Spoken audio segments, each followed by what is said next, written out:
Hello, I'm going to keep talking about psychrometric science.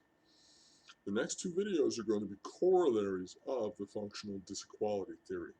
The idea that just because a function can be defined in a textbook sense in a definition, that it isn't necessarily the same thing from person to person or even from personality type to personality type, because these functions grow up like trees in relation to the other trees in the forest.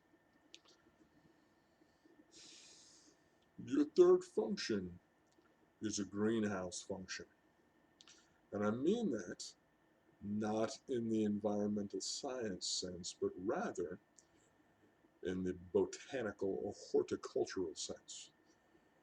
You see, there are plants that are designed by a creator to grow in specific places.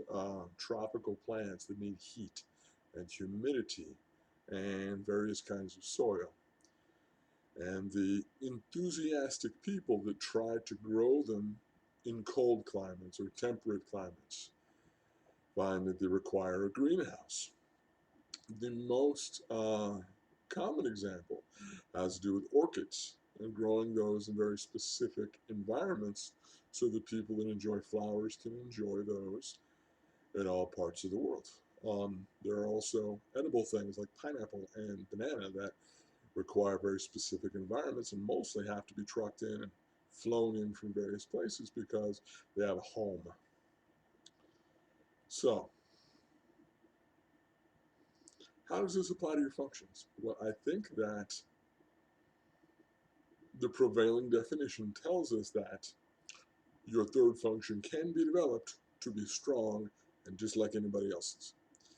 But if the functional disequality theory is true, then, and I believe it is, what will occur when yours grows strong is it will be strong and yet very much different based on you and your personality. So it's not identical or interchangeable with someone else's. You are putting your best foot forward with your first or second function that extroverts. Whichever one extroverts, you are saying hello to the world with, and it will always be the way that people generally see you. I begin with introverted intuition, so I am quiet and mysterious to many people, or ominous, or secretive, or foreboding. Um, and when they see me extroverted, it's with defined, precise, structured action. Um, if I have a set of physical tasks to do, I won't move until I have a perfect plan that I have articulated and written and then rewritten and then fixed so it can be done in the quickest, most efficient manner possible. And then I go back to the things I love, which are thinking and creating. I like moving, but I dislike the idea of aimless moving and, being corrected mid-sentence or mid-movement. You make a plan, you fine-tune your plan, you do the thing. I once, when I was self-employed, I had an ESTP employee who I hired to help move some furniture with me, and I had this perfect written plan. We were in and out with the stuff in 5 minutes, and he was in awe of how a good NT plan could create this audacious uh, bank robbery like execution. It wasn't a bank robbery; it was my own stuff moved out of my office to my garage. But it was very, very fast because I don't waste time on those things if I'm the one making the plan. So, your third function will be very personal and important to you. And as you grow it, it will become a louder and louder voice in your head, and yet not one that is necessarily welcome or useful in all situations. Um,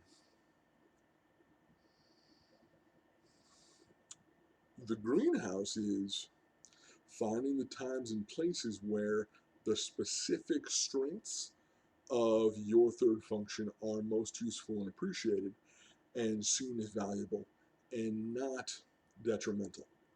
Um, I have third function introverted feeling, and I have very, very strong convictions, um, morally, ethically, spiritually, about work, about leadership. And I've concluded that these are things I share with people that I trust and people that find those things meaningful, because it's like speaking a foreign language to people that don't want to learn the language or me to talk about what's important to me, because my introverted feeling is in such stark contrast with, say, other people's values that come from extroverted feeling or come from introverted sensing. So starkly contrasted that it's like a strange and ugly conversation to have to even talk about those things. Now, the strong point, the place where my greenhouse function is at its most useful, is something I call the secret weapon. That is that I think that the two-sided coin of this functional disequality is that in the majority of situations it's useless and clunky and other people don't want to hear it, but you find a situation where it is of greater usage and it becomes of greater power. So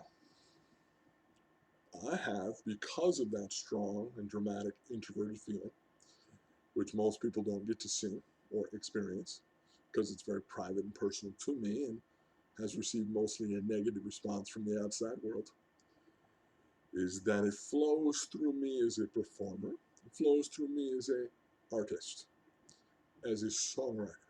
Um, I believe that the better songwriters than me tend to have stronger introverted feeling than me. The greatest songwriters in this world, I think, are INFPs, in my opinion. That's an opinion. That's not a fact or anything empirical. I just think they're unbelievably gifted at those things. But when when I express that introverted feeling through performance or through creating things, it tends to get a very strong reaction, very strong positive reaction. But when I just express values to people in a conversation, like, you shouldn't do that, you should do this, the values that are inside of here are so subjective and independent and divergent from how your average person thinks or how your average person would like to be treated. Um, it has led me to believe that it's a special personal nucleus of how I relate to the world, how I function in the world, but is not for all situations. Um, but makes up for itself with being more powerful in certain specific situations. Um, it has made me a leader among artists and musicians several times. Um, yes, I can make a plan. Yes, I can lead. Yes, I can book concerts and book recording and organize musicians. Musicians don't care if you can do that. They care about the beauty of your songs. Um, they care about your appreciation for the beauty of their songs or their musical ability. ENTJs have a similar thing. That third function, extroverted sensing, enables them to work very hard at physical things and attain an artisan-like level of virtuosity, which gains them a very specific kind of trust among those that believe in virtuosity. Um, there is a singer-songwriter who writes amazing songs, and I do not know personally, who was in an important folk duo of the 60s, and I'm not going to say his name, because I'm not a name dropper whenever possible. But he referred to himself as a poet in a one-man band, the other guy being the poet. And he plays such beautiful, complicated arpeggios. And as a simple singer-songwriter, I go, why are you working so hard? And then I realize, A, he's got these really strong personal goals for excellence and for leadership.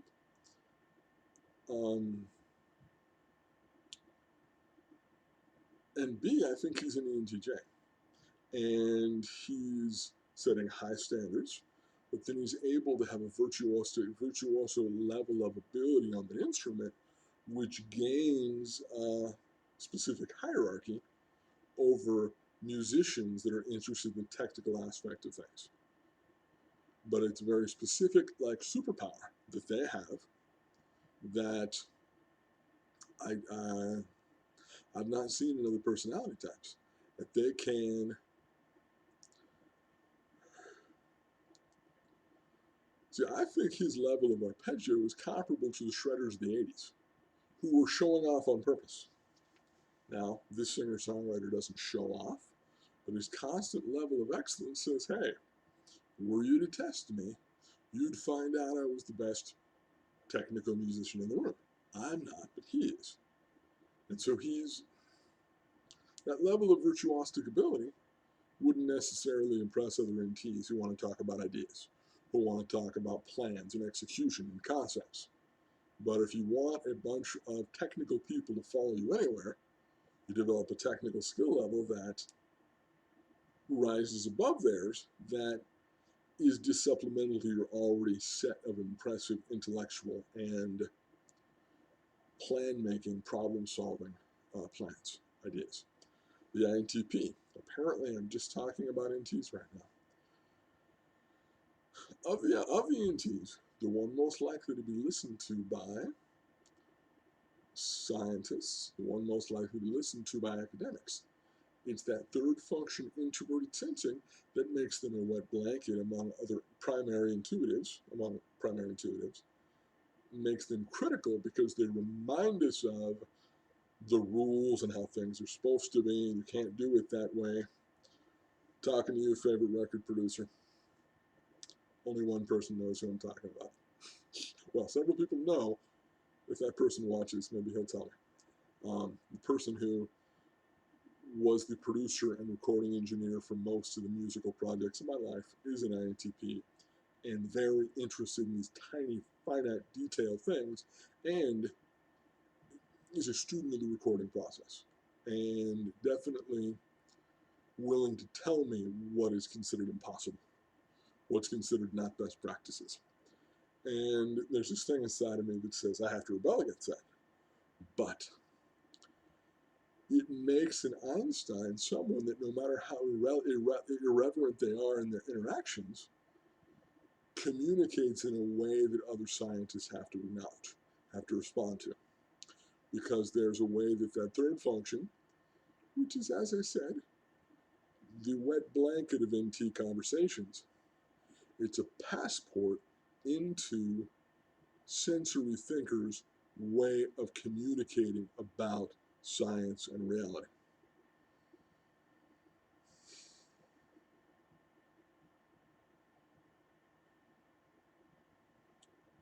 Thirdly, one of my closest friends in ENTP, and uses he conceals his FE in all social situations, uses it only to read situations, but it's not an accessible social function used at all, other than to read other people. So it's very much hidden, very much greenhouse. It's not something you can interface with socially, like an INFJ, an ENFJ, an ISFJ, an ESFJ.